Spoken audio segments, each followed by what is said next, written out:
Bienvenidos.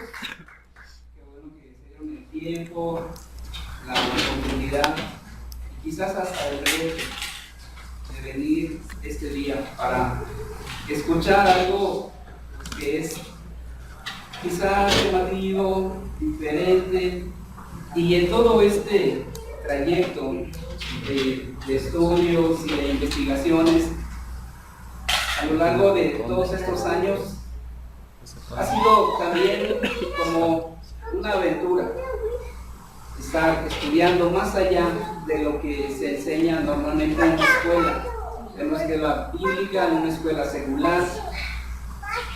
A través de los estudios que tuve en teología, pues fueron varias ocasiones en las que llegué a un punto donde no había un puente para encontrar respuesta a muchas de las preguntas que yo me hacía en la lectura de la misma Biblia, de la historia bíblica. Fueron quedando poco a poco, llegó un punto en que era demasiado, entonces yo me di la tarea de investigar por mi cuenta y me lancé en esa aventura cerca de unos 12 años, leyendo, investigando por aquí, por allá. No había un lugar específico para estudiar las raíces hebreas. En la escuela avanzada, la escuela en la cual fui a Cuernavaca por la licenciatura en teología, también fue un tiempo muy especial, pero quedé en el mismo punto. Quise que se resaltara este tiempo especial con un maestro judío. Una expectativa enorme el poder ir a Cuernavaca para escuchar a este maestro judío hablar de historia de la iglesia. Yo dije, wow, este es el día especial en que van a salir todas mis dudas. Así es que llegamos allá cansadísimos y el mismo día comenzaba la apertura. Fue un tiempo muy especial. Las conferencias estaban divididas por secciones, eran varios maestros, pero cuando él iba a presentar, cada día que iba a presentar, eran 4 días, siempre estaba tempranísimo, porque quería estar desde que él fuera llegando la primera palabra, y fue interesante, pero al mismo tiempo fue algo un tanto frustrante hasta cierto punto, aunque dio muchos detalles que yo no había leído. Tuvimos que ir, él y yo, un compañero con él, fuimos un grupo de personas, pero un compañero estaba igual que yo con esa inquietud de querer sacarle más de lo que habíamos leído en los libros. Y pedimos un intérprete, empezamos a platicar con él, a preguntarle, a cuestionarlo. Nos dejó algunas cosas pequeñas, pero igual nos dejó muchas dudas. Nos habló realmente de historia de la iglesia, lo que conocemos en teología cristiana y la teología católica. Separó un poquito el aspecto de la reforma con Martín Lutero, desarrolla un poquito hacia allá, llega a lo que es el inicio en Estados Unidos, pero nos dejó bastantes dudas. El último día sí fuimos a cuestionarle un poquito fuerte, a exigirle, ¿no?, que ese día que le tocaba su conferencia nos diera un poco más. La respuesta fue: yo solamente voy a exponer lo que me pidieron que expusiera. Fue así como, caray. Le pedimos que nos diera unos minutos para que nos sacara algunas dudas o preguntarle algunas cosas, que ampliara algunos conceptos, pero ahí quedó. Entonces ya no seguí yendo a la escuela avanzada de ministerio, me gradué de licenciado en teología, no me interesó más, porque todo lo que se había expuesto yo lo había estudiado, y esa expectativa con este maestro judío me dejó a medias. Nos quedamos con un sabor de boca así un poquito como seco. Dijimos, ya no vamos a ir. Entonces quedó ahí trunco por algún tiempo. Yo me dediqué a investigar. Y de ese tiempo para acá, toda esta investigación pues es la que quiero traer este día aquí con ustedes. Pero tenemos que ubicarnos también en los tiempos, porque necesitamos aterrizar muchas cosas, conceptos de cómo fue realmente el primer siglo.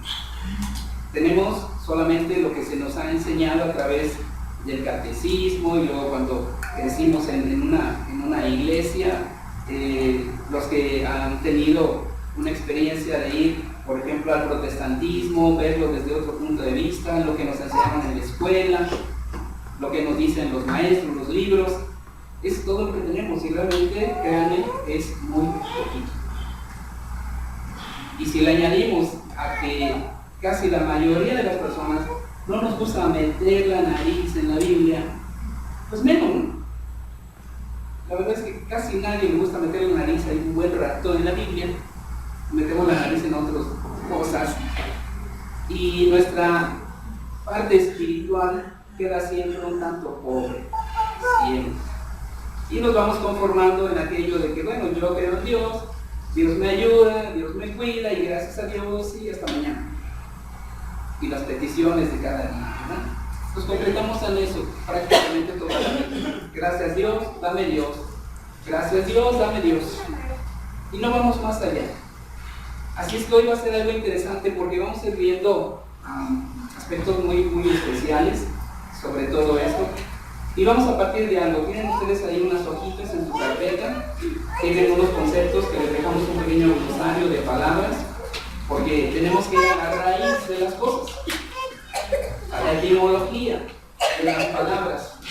Y hoy nos vamos a llevar algo en qué pensar, bastante espero. Así es que arrancamos.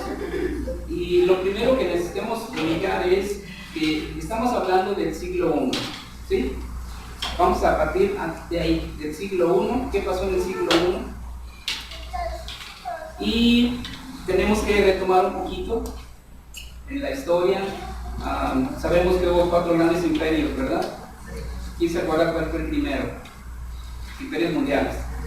El imperio romano. Antes del romano hubo otro, babilónico, ¿okay? Luego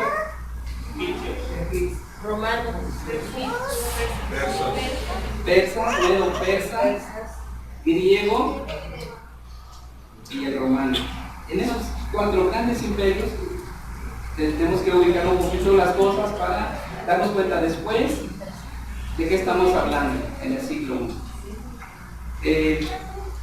Tercer imperio, que fue el griego, el greco-macedonio, lo ubicamos por ahí entre 500 años hacia atrás, 408 años hacia atrás de nuestra era, cuando termina con su máximo exponente, que muere a los 33 años, muy joven, cuando había conquistado casi todo el mundo, llega a la India, casi conquista todo el mundo, y muere muy joven, teniendo apenas 33 años. ¿Se acuerdan de ese hombre? ¿De quién hablamos? Alejandro el Magno. le llamaron, y muere de una manera muy triste, de una fiebre. Entonces termina ahí el imperio greco-macedonio, pero algo interesante. Aquí eso tenemos que ir poniendo ya a nuestra conferencia palabras clave. El imperio griego no fue solamente guerra y destrucción, sino que se impone en todo ese imperio la cultura griega, el pensamiento griego, la arquitectura griega. Es parte importante porque cuando vemos los vestigios en la historia vemos que hay muchísimo en la cultura romana, en las edificaciones romanas, tienen un sello muy grande y muy fuerte de griego, ¿sí o no? Casi todos sus edificios tienen el sello de estructura, de arquitectura griega. ¿Por qué? Pues el imperio griego fue tremendamente fuerte en poder, pero también en cultura. Y llega imponiendo a todo el mundo su cultura, su pensamiento y su lengua. Así es que para el año 450, cuando van finalizando y que entra en escena el imperio romano, tenían una base que era la cultura griega, el idioma griego. Así es que llega el imperio romano y se para encima de todo lo que le dejó Grecia. Sí, conquistó, pero se para encima de todo lo que dejó Grecia, muchas cosas interesantes.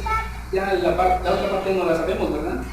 A los dioses griegos les cambia de nombre, se los hace suyos, sus dioses romanos, y un poco de maquillaje. Por eso digo que se para encima de lo que quedó del imperio griego, y a partir de ahí comienzan. Cosas interesantes se van dando con todos los personajes que empiezan ahí desde los Césares, y vamos a ir ubicando lo que sucede en el siglo I. Esa parte es de lo más importante, de lo más interesante que vamos a ver. Por ahí tenemos unas imágenes que vamos a ir cambiando como cómo se consideraba en los tiempos antiguos, cómo estaba el mundo, así en un solo mapa pequeño, y así duró mucho tiempo. ¿Cuántos han visto este mapa antiguo? ¿Cuántos lo ubican? Era África, Europa, Asia, y el centro del mundo era Jerusalén. Eso fue por muchos años. Así estuvo, así eran los mapas antiguos. Jerusalén al centro del mundo y los demás alrededor. Por mucho tiempo todos querían conquistar Jerusalén. Por mucho tiempo. Vamos a ir ubicando aquí en los tiempos de Nerón. En los tiempos de Nerón hay datos interesantes ahí, porque a partir de Nerón es que empiezan a enviarse por diferentes lugares a sus generales hacia los lugares más difíciles. En los lugares más difíciles en todo el imperio siempre fue Judea. Siempre fue Judea. No solamente para el imperio romano, sino también para el imperio griego, greco-macedonio. ¿Cuántos han leído el libro de Macabeos de la Biblia? Aunque sea por accidente. Es bueno accidentarse en esos libros, porque son libros de historia. Vale la pena meterlos un rato ahí, porque son libros históricos, no son libros que se les llama inspirados, pero son libros que nos muestran mucha historia de lo que sucedió en Judea, todavía en el imperio griego. Y uno de los puntos clave, hablando de Judea y toda esa zona, es que para el hebreo, para el judío, algo que sería lo último en perder es su propia cultura. Esa parte vale la pena tomar nota, porque cultura para el pueblo hebreo es Kol Torah. K-W-O-L, Kol Torah. ¿Qué quiere decir Kol Torah?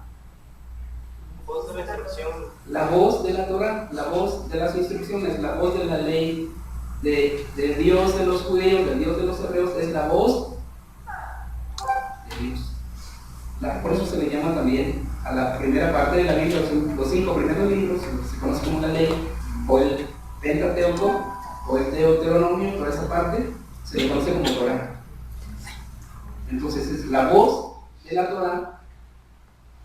Tiene que ver con la parte más profunda del pueblo hebreo, porque no solamente se encuentra la parte religiosa, sino la parte moral, la parte social, la parte jurídica, todo, como para nosotros nuestra constitución política de los Estados Unidos mexicanos. Para ellos era exactamente eso, los 5 primeros libros de Moisés llamados. Ahí está todo lo que tiene que ver con la cultura de los hebreos. Y en los tiempos del imperio greco-macedonio, cuando se parte el imperio, porque este hombre conquistador, ¿qué dijimos que era? Alejandro Magno. Alejandro Magno no tuvo hijos y se partió el imperio en 4, y entre esos 4 imperios, una parte es la que quedó bajo o con el dominio para Judea y toda esa zona. Entonces, cuando este imperio quiere conquistar Judea, se encuentra con una pared muy grande. Y hay una lucha terrible, hay mucha muerte, y se tiene que levantar un pequeño ejército. Curiosamente eran los sacerdotes. Los sacerdotes son los que se levantaron con el pueblo para darle fuerza al pueblo y lograron echar fuera al imperio greco-asirio. es lo que se conoce como la celebración de Hanukkah, la celebración de las luces, la recuperación del templo, de los 8 días, de ese candelero de 9 brazos que se enciende una vez cada año recordando Hanukkah, para recordar cuando estos sacerdotes recuperan el templo que se había profanado. Profanaron el templo y ellos se levantan fuertemente en una lucha, reconquistan y por un buen tiempo están en paz. Después viene el Imperio Romano y ya sabemos un poco la historia, ¿no? Más adelante, en el año 70, otra vez destrucción. Pero aquí tenemos la parte interesante y muy especial. Hubo varias revueltas. La de los macabeos, que fue cerca del año 200, entre ese tiempo antes de nuestra era. Luego viene el Imperio Romano. No coincide, eso es interesante, porque siempre decimos, ¿no? El año 30, el año 50 o 2016 de la era cristiana, ¿verdad?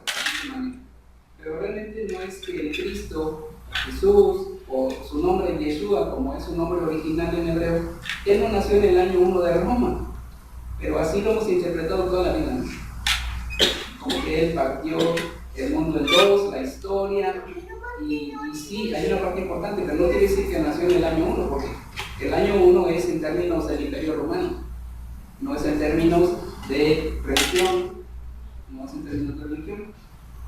Así es que entramos en un tiempo muy especial con estos emperadores, con estos reyes locales, con estos procuradores y con estos jefes que fueron a imponer el dominio. Y así como en la cultura griega, como en el Imperio Romano, una palabra que es clave, otra vez, es asimilación. Esa no está ahí en su glosario, pero es importante entenderla. Vamos a ir viendo estos términos. Asimilación.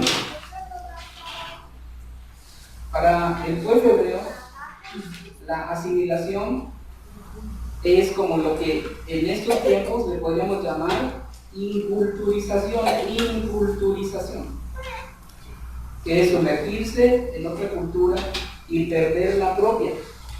Así es que para ellos era lo último que iban a perder, era su cultura, era sus creencias, era su manera de vivir, tanto legal, moral como espiritual, porque como acabo de decir, para ellos los primeros 5 libros de la Biblia son su constitución política y judicial y todo lo demás.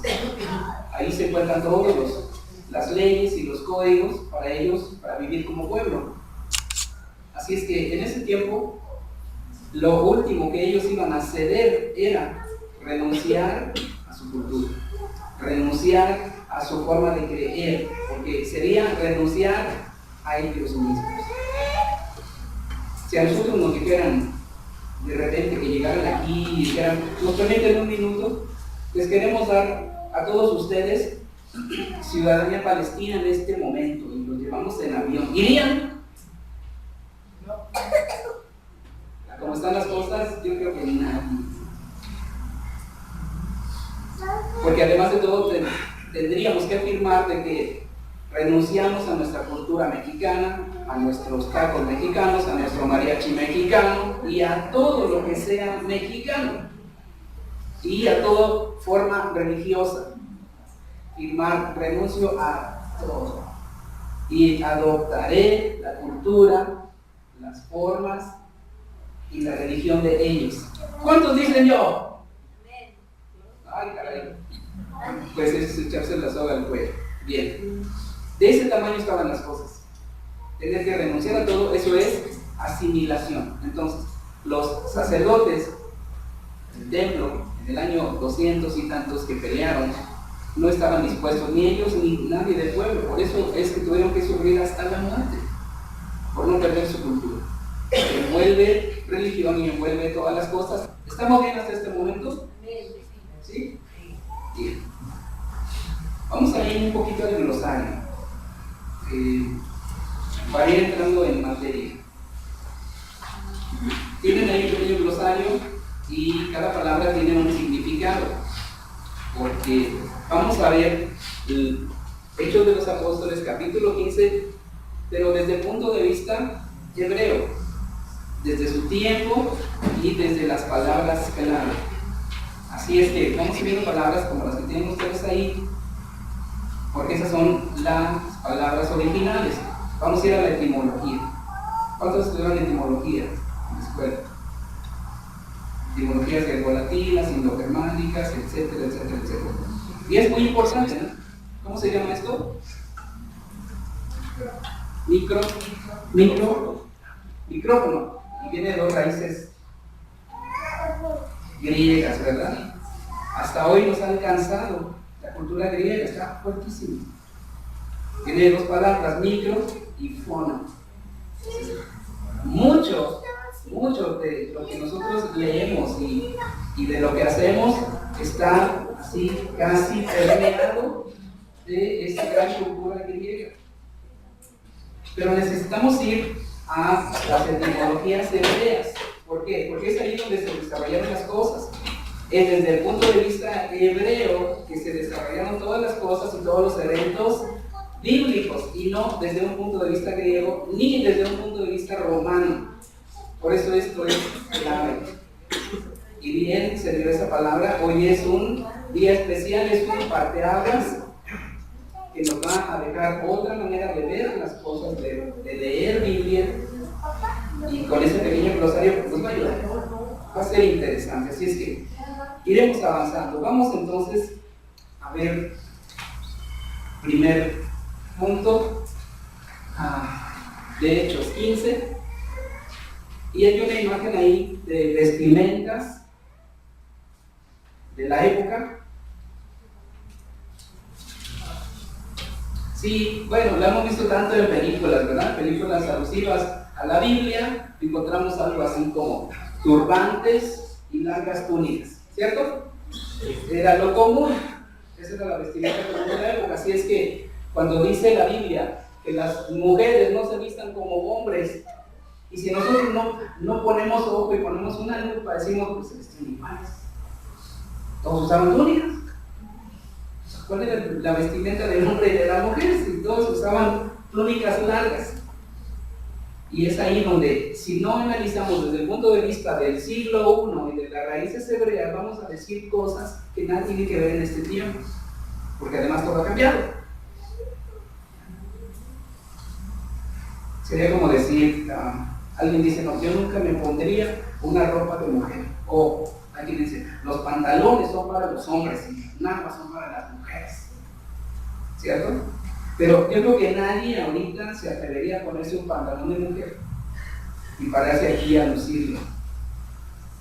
¿Alguien se atrevería a ponerse ahorita que le prestaran un pantalón a un hombre, un pantalón de mujer, y venir a lucirlo así? Porque ese es pantalón, los pantalones son de hombre. ¿Quién lo haría? No nos atreveríamos a decir, ¿cómo? O sea, aunque fuera de la calle y aunque fuera del color que me gusta, yo tampoco me pondría un pantalón, y es un pantalón de mujer, aunque se dice que los pantalones son de hombre, pero en realidad yo no me pondría un pantalón de mujer aunque fuera del color, mi color favorito. ¿Alguno de ustedes, varones, se pondría un pantalón de mujer? No, ¿verdad? ¿Por qué es? No, es otra cosa. Bien, vamos al libro de los Hechos y vamos a empezar con algo interesante en el capítulo 15. Hechos, capítulo 15. ¿Qué versión tenemos ahí? Reina Valera. Sí. A partir de ahí, ¿qué es la Biblia más conocida, no? Reina Valera o latinoamericana, se parece mucho. Y a partir de estas dos versiones vamos a ir viendo las palabras clave que nos van a dar un panorama así como, wow, o sea, eso quiere decir. Traje un diccionario también de palabras griegas y hebreas. Un diccionario así básico. Lo vamos a ver también. ¿Tienen ahí la palabra iglesia, perdón? En el glosario. ¿No la tienen? ¿Quieren anotarla? Sí. Iglesia. Y le vamos a poner, ¿se puede escribir ahí? Vamos a escribir iglesia normal como la escribimos en español. Y le vamos a poner un poco de griego vas a ponerle una E, una K, así sencillo. Hay quien le pone doble K y luego L-E-S-I-A, eclesia o eclesia. Bueno, esa palabra es griega, no es de la Biblia, del original. Esa palabra eclesia viene del griego y en los tiempos en que se acuñó esa palabra, esa palabra quiere decir simplemente en una asamblea donde se reúne gente secular para arreglar asuntos seculares. Eso es lo que quiere decir. Era cualquier reunión pública de cualquier tipo de personas, de cualquier creencia que se reunía. ¿Cómo le llamaríamos hoy? Una asamblea del PRD, una del PAN, una del PRI, eso es una asamblea de gente. Entonces, si ponemos la otra palabra, vamos a escribir la otra palabra como si la tienen ahí, me parece, sinagoga. Ese es el original.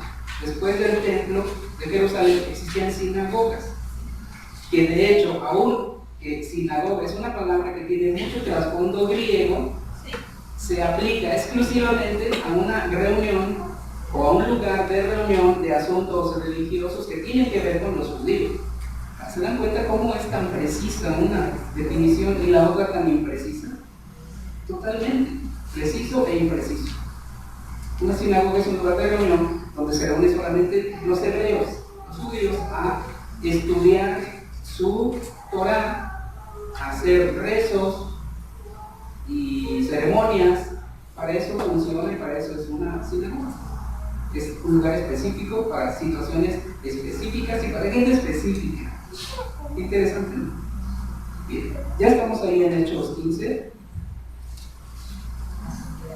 Bien. ¿Tienes versión 60? Sí, la 60 o la 2000 son muy parecidas.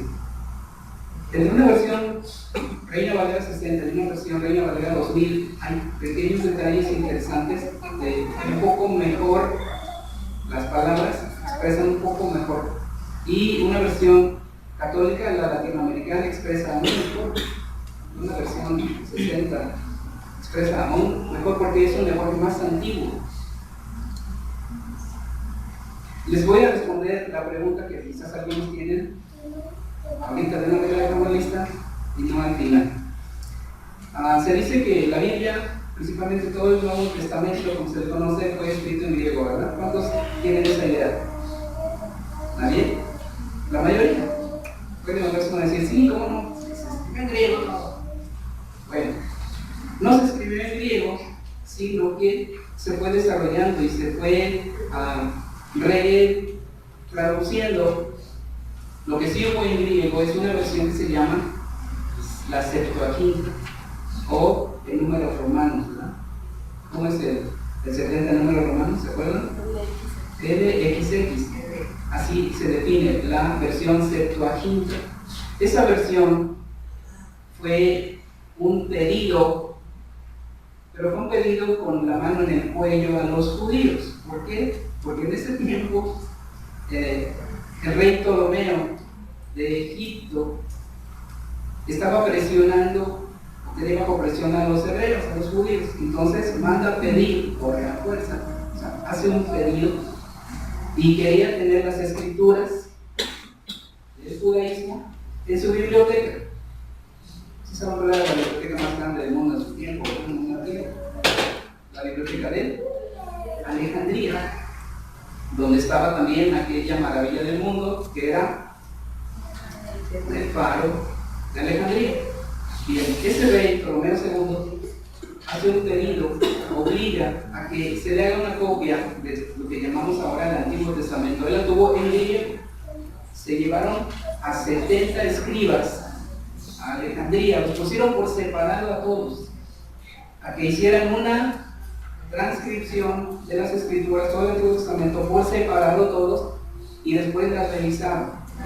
Y si no coincidía, los iban a matar a todos, iban a traer a otros 70 que hicieran la traducción hasta que quedara exactamente igual. Y, oh sorpresa, desde la primera traducción al griego, todas coincidían, letra por letra y palabra por palabra.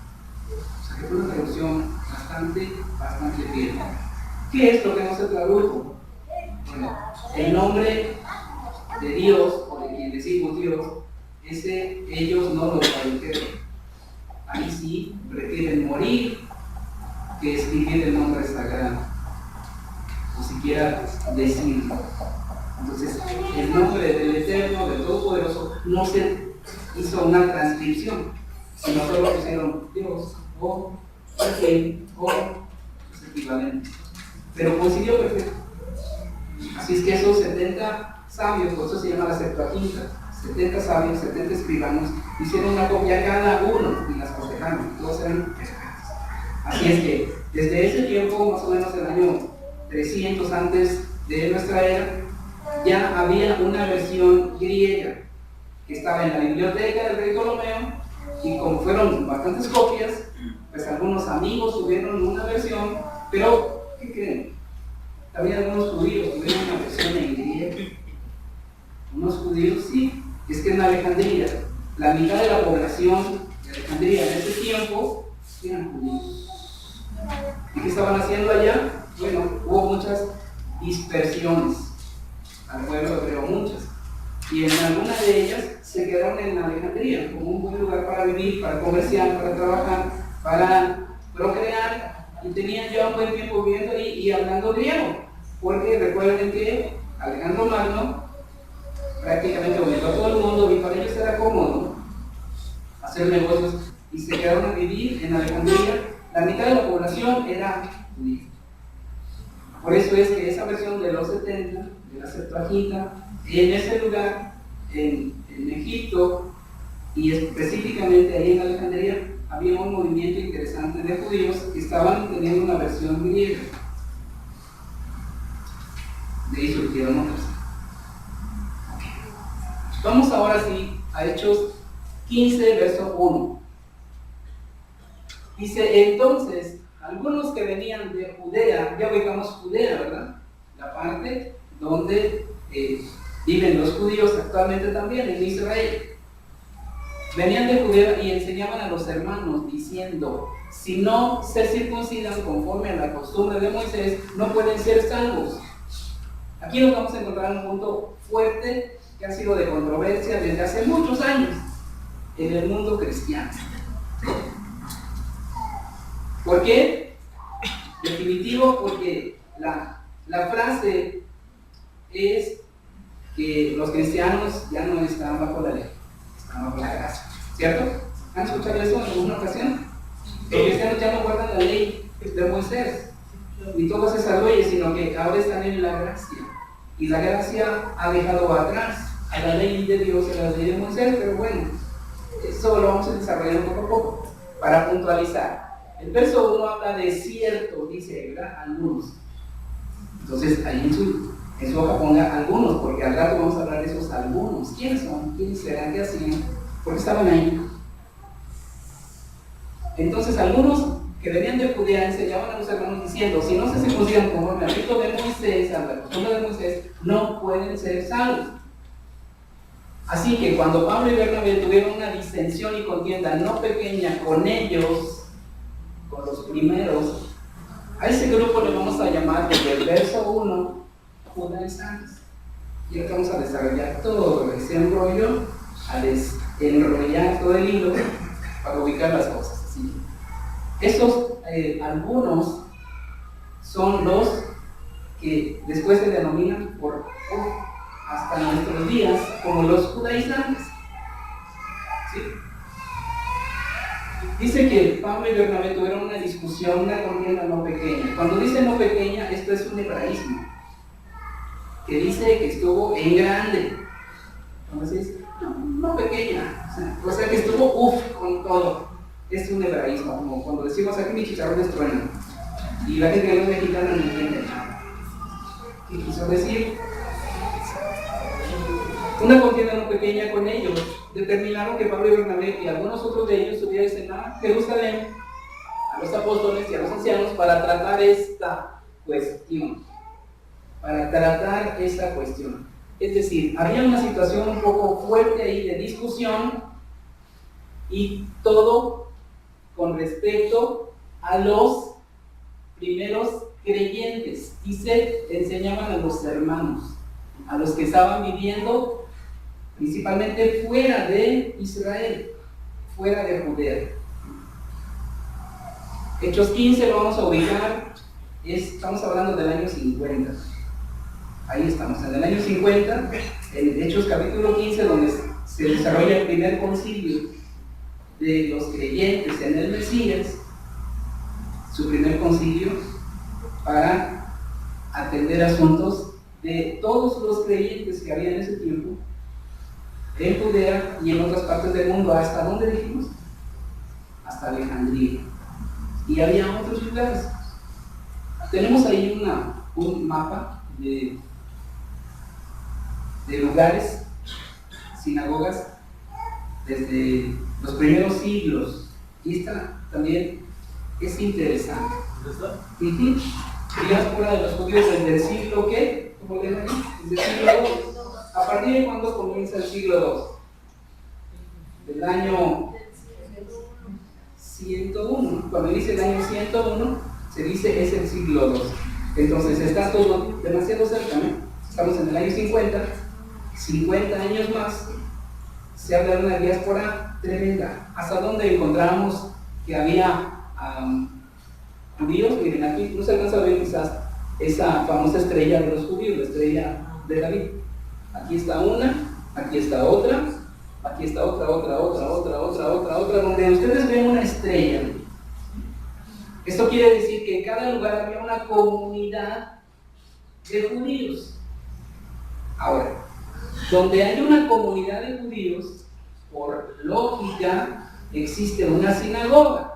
¿Por qué? Porque es el lugar de reunión de los judíos desde ese tiempo para sus servicios religiosos, para la lectura de la Torá, de la ley.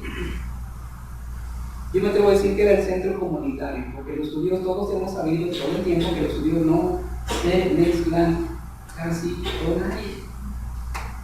Se dice que son exclusivistas, se dice que son racistas, se dicen muchas cosas, pero hoy que vamos estudiando un poco acerca de ellos, vamos a decir, pues con razón son así.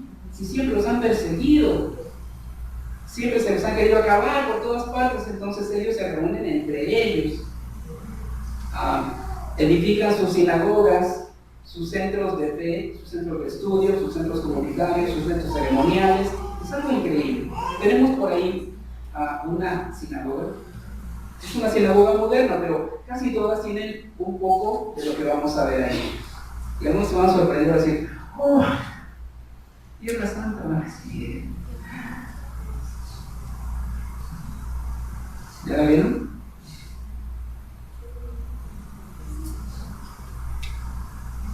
Esa es una sinagoga que se encuentra, me parece que en Nueva York. En Washington, sí, perdón, ahí está. Si ustedes la quieren visitar, pues ya nada más preguntan ahí en Washington por la sinagoga de los judíos y ahí pueden tomarse una foto si los dejan entrar. Esa es la figura de una sinagoga. Aquí, en donde se ve esta especie de puerta, es ahí adentro donde guardan los rollos de las escrituras escritas en hebreo, muchas de ellas en piel. Ahí las guardan, las conservan, como si fuera el arca sagrada. De hecho se llama la Aarón Kodesh. Ahí los guardan. Y en los días y horarios de lectura, abren ahí, hacen algo muy interesante. ¿Quién trae tu manto? ¿Vienes para acá para moverlo? ¿Trajiste el chopar? ¿No? Bueno. Bien, solo es una pequeña demostración así de cómo es la vida en el interior de una sinagoga. ¿Tú lo traes? Ok.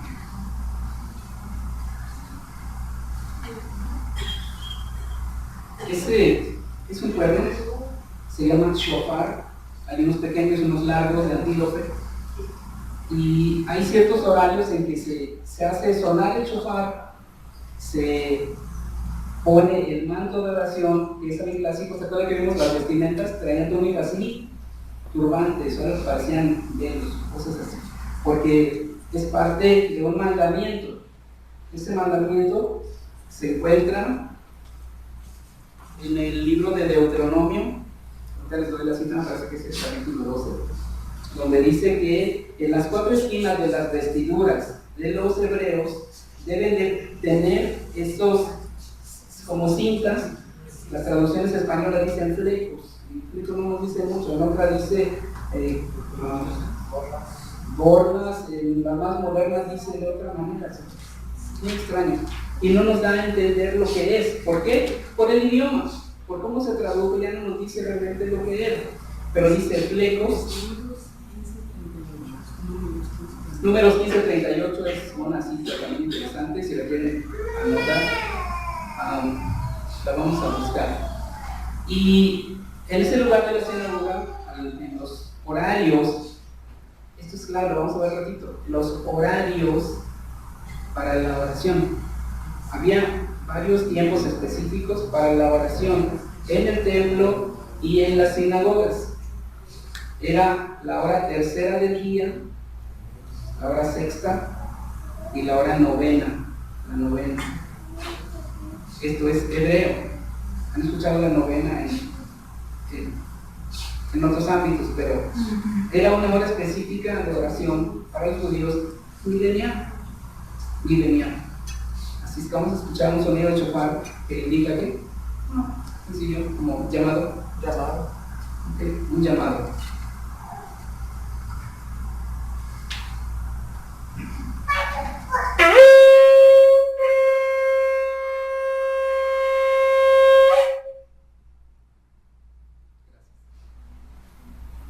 Ese llamado se hacía desde el templo y era el llamado para venir a orar. Así que no había campanas, había shofares. Y se hacía un llamado. Y se escuchaba por todo Jerusalén, por donde estuviera. Y se hacía ese llamado. Es llamado al pueblo para venir. Es el llamado del Eterno, que está diciendo: vengan y reúnanse conmigo. Eso está increíble. Y es un inicio, ¿no? Hay otros sonidos más poderosos. Cada sonido es específico. Cuando dice, por ejemplo, el apóstol Pablo, que si la trompeta, está escrito, hermano, no era trompeta, era shofar. Si el shofar diere sonido incierto, ¿quién se preparará para la guerra? O sea, un sonido de guerra. Si no se da el sonido exacto, entonces no sabemos a qué están llamando, si es a comer, a dormir o a pelear. Entonces, los sonidos son especiales y específicos, ¿sí? Al ratito vamos a hacer se va a hacer otro sonido que tiene que ver con reunión, con encuentro, y lo vamos a ver. Bien, estamos aquí entonces en un punto clave, porque tenemos ya una palabra judaizante. Entonces, eso lo vamos a poner como un poquito aparte. ¿Ya lo tienen? Judaizantes. ¿Quiénes eran los judaizantes? Los judaizantes eran aquellas personas que, aunque estaban con los apóstoles, o sea, habían creído en Jesús, en el Mesías, en Cristo, en Yeshua, como es su nombre original, habían creído en Yeshua como el Mesías de Israel, y ya se reunían todos los creyentes, tenían en común todas las cosas. Ustedes se acuerdan lo que dice Hechos, se reunían para las oraciones, partían el pan juntos, porque tenían una fe un poquito más apuntada en cuanto al Mesías. Ok. Diciendo, si no se circuncidan conforme a la costumbre de Moisés, no pueden ser salvos. Fueron a decir algo que no era correcto. Y que esos algunos que salieron de la reunión entre los apóstoles y todos los seguidores del Mesías, ellos tenían su propia manera de ver las cosas. En el verso 21, vamos a cerrar ahí lo de los judaizantes. Cuando se menciona esto de salieron unos, y más adelante dice que no los enviamos nosotros. Nosotros no los enviamos. ¿Qué nos va a entender esto? Que en ese grupo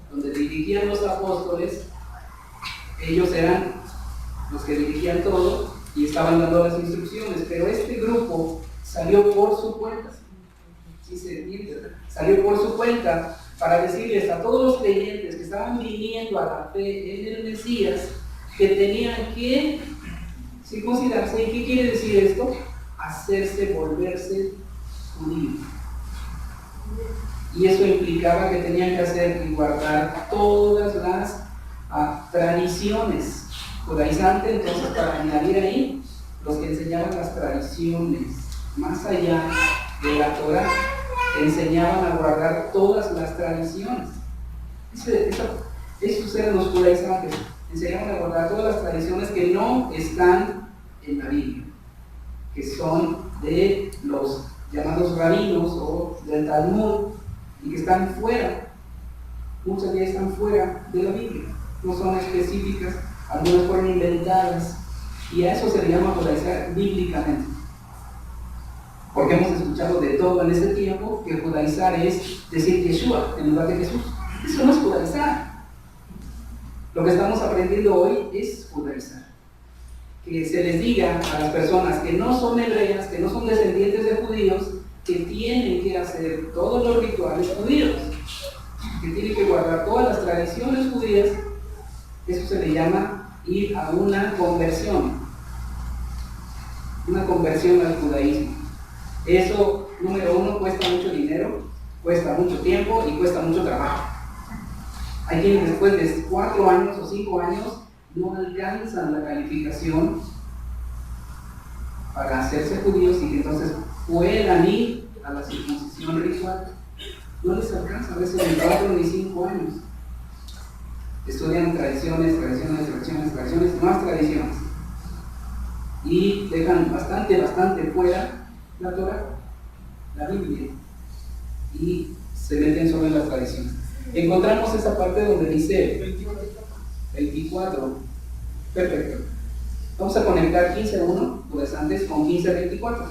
¿Por qué? Porque dice ahí: por cuanto hemos oído que algunos que han salido de nosotros, o sea, que estaban con nosotros pensando y creyendo igual, pero salieron y los han inquietado. Ahora, ¿a quién estaban inquietando? ¿A los judíos?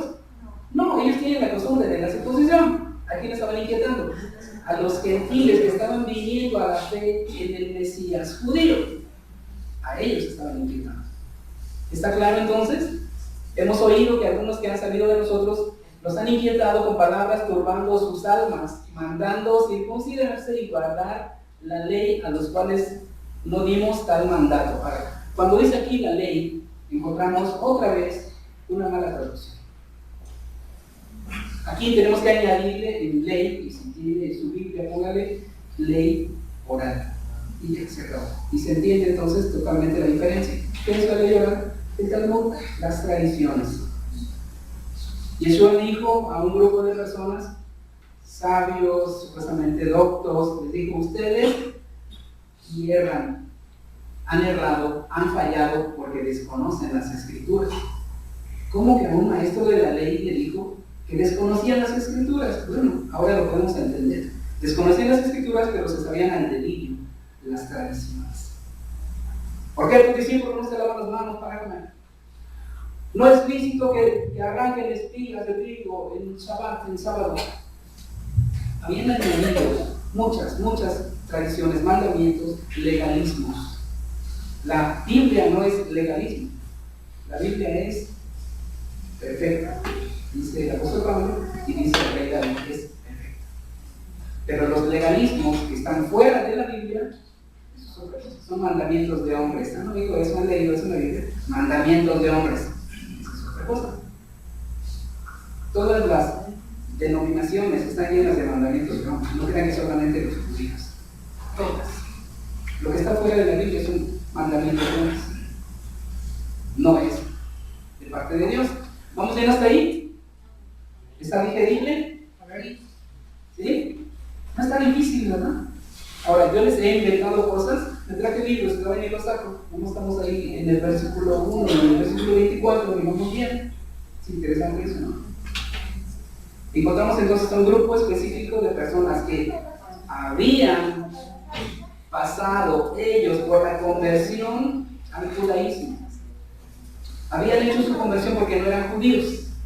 eran unos celosos porque ellos habían pasado por ese tiempo tan duro, tan difícil de estudiar, de aprender, de mantenerse en las tradiciones, y que ahora otros iban a llegar de repente y ya estaban adentro. No les cabía en su cabecita. Por eso se lanzan ahí y después andan detrás del apóstol Pablo, inquietando a los nuevos creyentes. Y por eso el apóstol Pablo escribe en un momento dado, así en su molestia, diciendo: a los cuales no dimos tal mandamiento. No fue un mandamiento de los apóstoles ir a decirles a los creyentes de origen gentil que tenían que pasar por la circuncisión. No fue un mandato, no está ahí en la Biblia. Vamos a ver un ejemplo de una persona que pasa por este proceso, como ellos. Ellos fueron celosos al extremo. Vamos a hablar de alguien que no fue celoso al extremo. Vamos a Hechos 10 y después vamos a un cafecito. ¿Está bien? Hechos capítulo 10. Bien. Hechos capítulo 10, verso 1. Y había un varón en Cesarea. Había dos Cesareas. No importa cuál ahorita, después vamos para Cesarea marítima y Cesarea la otra. Había un varón en Cesarea llamado Cornelio o Cornelius. Ese nombre es romano. ¿Por qué? Porque era un centurión romano, un jefe de 100, de la compañía llamada la Italiana, que estaba al servicio de Roma. Era un jefe de 100 soldados romano, vestido de romano, totalmente como soldado romano. Pero dice, aquí tenemos una palabra, la tienen ahí, piadoso. Vaya a su glosario. Esa es una palabra sencilla, piadoso. Pero dice también temeroso. Y estamos viendo raíces hebreas, porque si lo ponemos en nuestro lenguaje en español, entonces que le temblaban las rodillas a la hora de la guerra. No era temeroso en ese sentido. ¿Lo tienen ahí en su glosario, temeroso? Sí. Léanlo por favor para usted, y entonces vamos a ir viendo de qué se trata este momento con este personaje que va a hilar con Hechos 15 y todo lo que sucedía en ese tiempo con los llamados judaizantes. ¿Ya lo tenemos? Piadoso y temeroso de Dios. Ahora, no dice de dioses, además está escrito en la Biblia. ¿A qué Dios se refiere entonces? Si está escrito en la Biblia, al Dios de los hebreos, ¿no? ¿Sí? O sea, sacamos la deducción lógica y se trata del Dios de los hebreos. Era un hombre piadoso y temeroso del Dios de los hebreos. Esto nos puede hacer pensar que, entonces quiere decir que había hecho como una colección todos sus dioses romanos más el Dios de los judíos. Es un salto de lógica, pero vamos a ver bien. Era temeroso de Dios con toda su casa, es decir, toda su casa, o sea, su familia también eran piadosos y temerosos. ¿Sí? Fíjense, ¿lo saben? Sí. Que temeroso y piadoso. Piadoso primero y luego temeroso.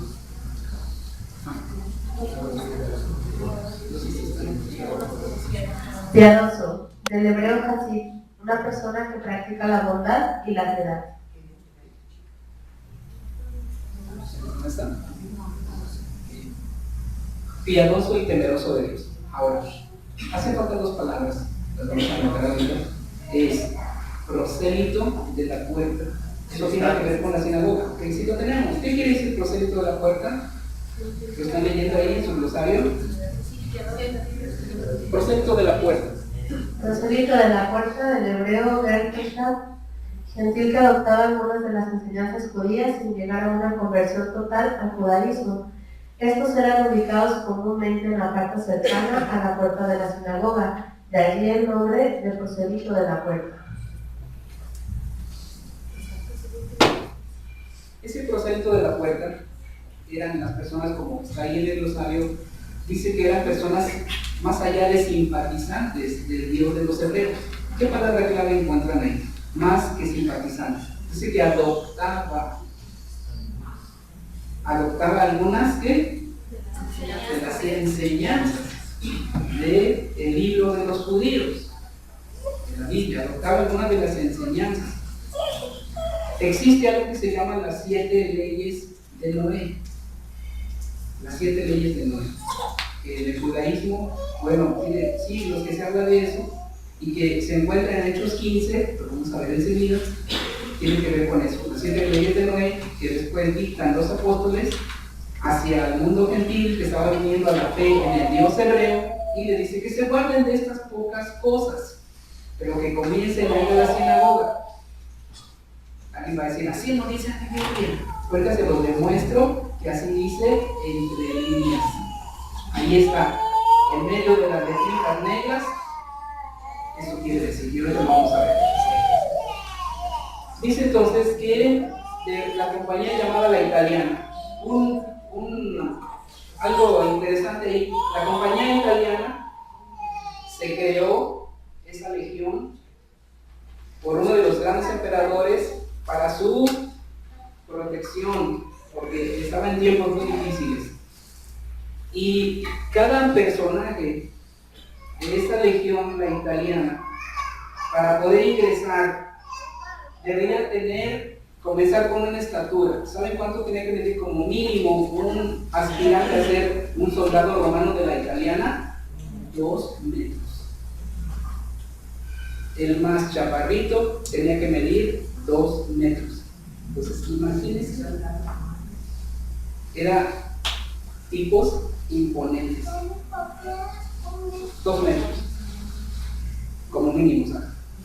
Pide 2 metros, pásate, después entras al tiempo del acondicionamiento físico, a veces aguanta, ¿no? Pero de entrada tiene 2 metros, adentro. Después todo el ejercicio, toda la capacitación, o sea, eran enormes ya. Daba miedo que se le pusieran enfrente 10 soldados de 2 metros y otros de 2,10 y otros de 2,20 como los basquetbolistas, pero imagínate esos basquetbolistas, más o menos con su cuerpo así atlético, vestido de soldado romano, enfrente de ti, con la mirada así, nada amistosa. ¿Qué haríamos? Oh, disculpe, vamos de la manera y dice, pase usted, por favor, pase. Bienvenidos. Mínimo. ¿Cierto? No, son mínimos. Pase, por favor, bienvenidos a Tepic.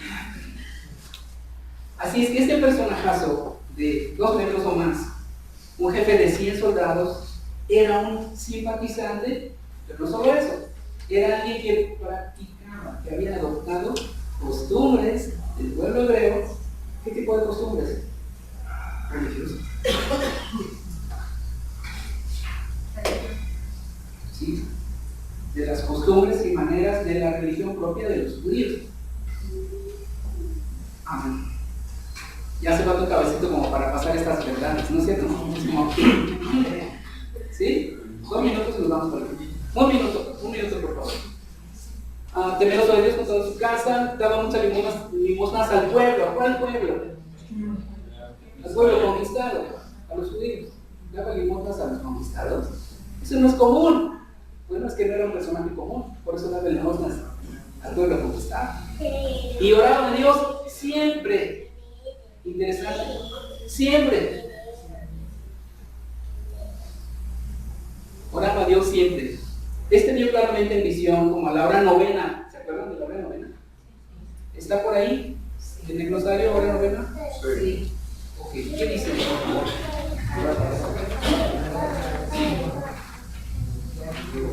Hora novena, por favor.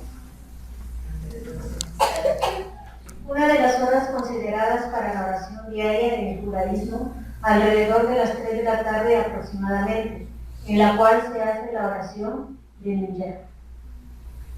Es una oración que tiene nombre y que tiene horario. En las sinagogas, a las 6 de la tarde, se reúnen los varones principalmente, las mujeres están generalmente en casa, y a esa hora también hacen la oración de las 3. La oración de la hora novena, a las 3 de la tarde. Es un tiempo de parar y hacer la oración específica dentro del judaísmo, y él la practicaba. Interesante. No solamente practicaba la oración de las 3 de la tarde, la novena, del Minjá, sino que también oraba a Dios todos los días. Pero además ayunaba. Dice que estaba en ayuno, a la hora de la oración, y se le presentó un ángel. O sea, entonces no es como la coincidencia, mira, un gentil romano se le presentó un ángel, qué bonito. Bueno, es que estaba cumpliendo requisitos delante de Dios para que pudiera enviarle un ángel a decirle un mensaje. No fue nada más porque sí. Ese hombre entonces, podríamos decir que, mínimo, era un prosélito de la puerta. ¿Sí o no? Como mínimo. Como mínimo era un prosélito de la puerta que iba a la sinagoga porque estaba cumpliendo con ciertas cosas que para el judío eran muy importantes, como no idolatría, es el punto número 1, para ser un prosélito de la puerta. 0 adoración de cualquier tipo de persona, animal o cosa. Lo otro es que no practica absolutamente nada que tenga que ver con cultos a imágenes, 0.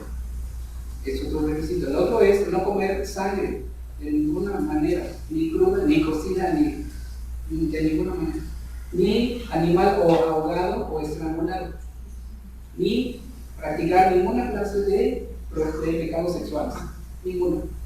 Solamente cuando le dieran eso, porque tenía que enviarle a alguien a ver si estaba viviendo así, ya le daban permiso de sentarse a la entrada de la sinagoga junto a la puerta en las sillas de la entradita hasta allá. Tenía ese privilegio de poder entrar a una sinagoga a escuchar la ley de Moisés. Ese enorme privilegio. ¿Qué día? ¿El domingo? No se crean.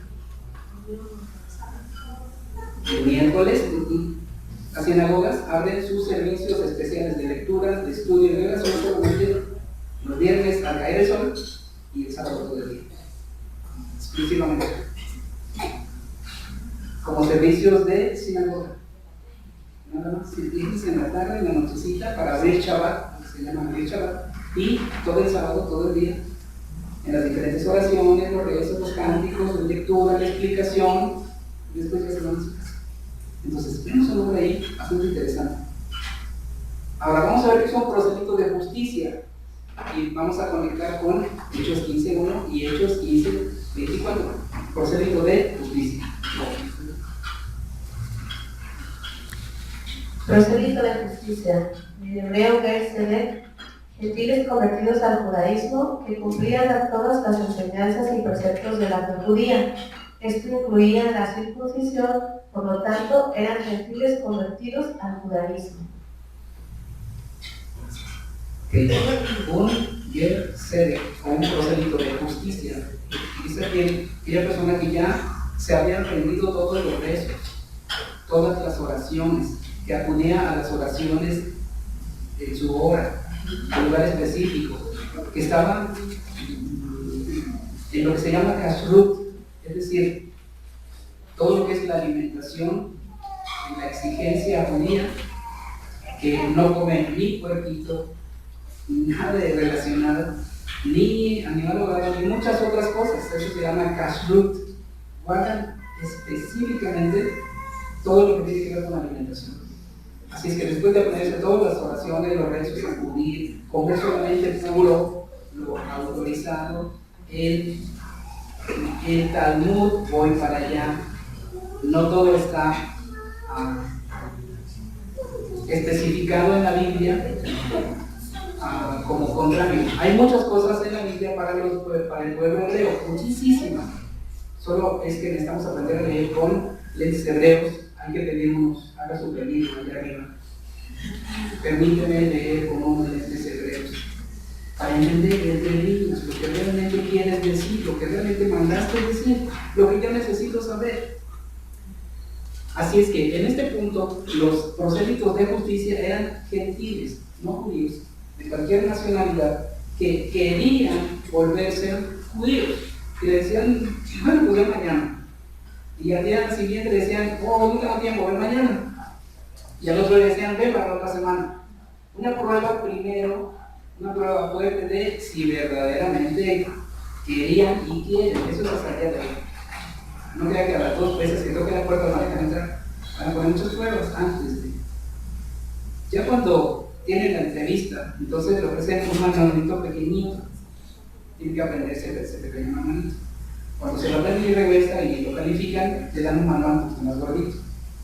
Cuando se lo trae todo y regresa, le dan un manguito más gordito. Y otro más gordito, otro más gordito. Y después ya van a la casa de las personas a ver si realmente está practicando esa forma de alimentación. Se llama kosher o kasher, alimentación estricta de pureza.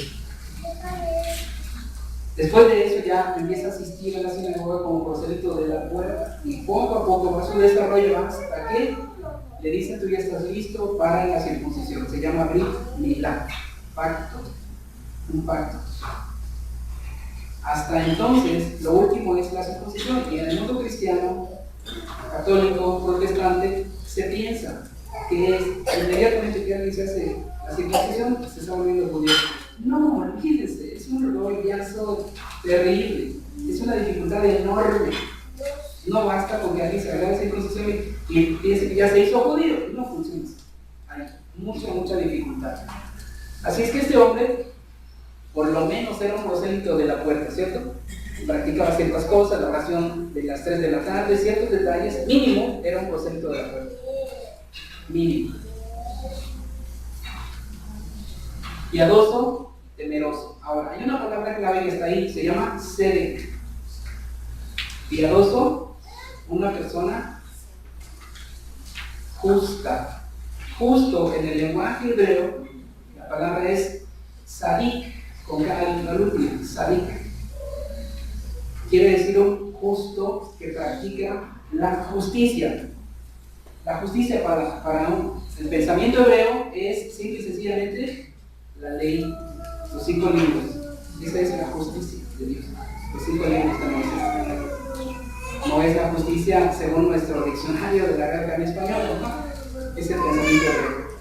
¿Quién es un hombre justo? El que practica la Torah. Desde un punto de vista hebreo, desde un punto de vista del Dios de los hebreos, todo lo demás son nuestros pensamientos y nuestras ideas. Por eso es tan importante ir avanzando en todo esto. Bien, vamos a parar hasta este momento, vamos a tomar un cafecito.